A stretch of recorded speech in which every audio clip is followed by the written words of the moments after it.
সুনামগঞ্জের দুয়ারাবাজার উপজেলা নরসিংপুর ইউনিয়নের সীমান্ত ঘেঁষা সোনালী চেলা নদীতে ড্রেজার মেশিন দিয়ে অবৈধভাবে বালু উত্তোলনের প্রতিবাদে মানববন্ধন কর্মসূচি পালন করেছে এলাকাবাসী।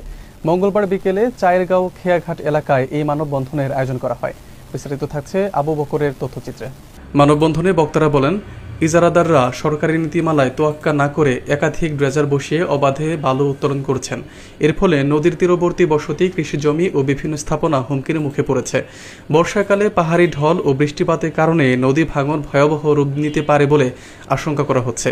বক্তারা আরও বলেন, এভাবে চলতে থাকলে অচিরেই বসতভিটা নদী গর্ভে বিলীন হয়ে যাবে। পরিবেশ ও জনজীবন রক্ষায় অবিলম্বে এই অবৈধ বালু উত্তোলন বন্ধে প্রশাসনের কঠোর হস্তক্ষেপ প্রয়োজন।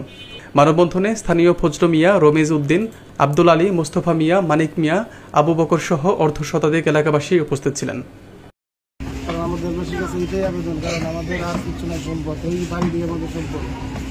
এখানে তো ডেজার লাগাইলে আমরা বাড়ি করি, যে আশেপাশে বাড়ি ঘর আছে, আমরা তো এনে থাকা অসম্ভব হয়ে যাবো। এটাই তো মনে করো আমরা বাড়ি ঘর ধ্বংস করে ফেলাইতেছে। আমরা তো এখানে গরিব এলাকা, এখানে আমাদের পূর্ব চারিগাঁও, এখানে তো আমরা গরিব মানুষ থাকতেইব।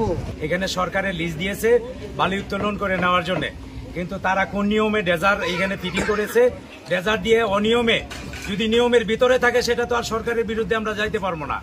আর যদি কোনো অনিয়মে থাকে তাহলে অবিলম্বে যাতে ডেজার উড়িয়ে নেওয়া হয়, এই বিনীত ঊর্ধ্বতন কর্মকর্তা যারা আছে তাদের কাছে।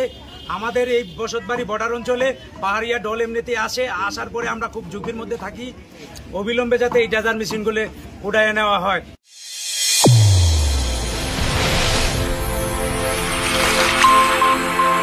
চ্যানেল A1 হৃদয়ের স্পন্দন।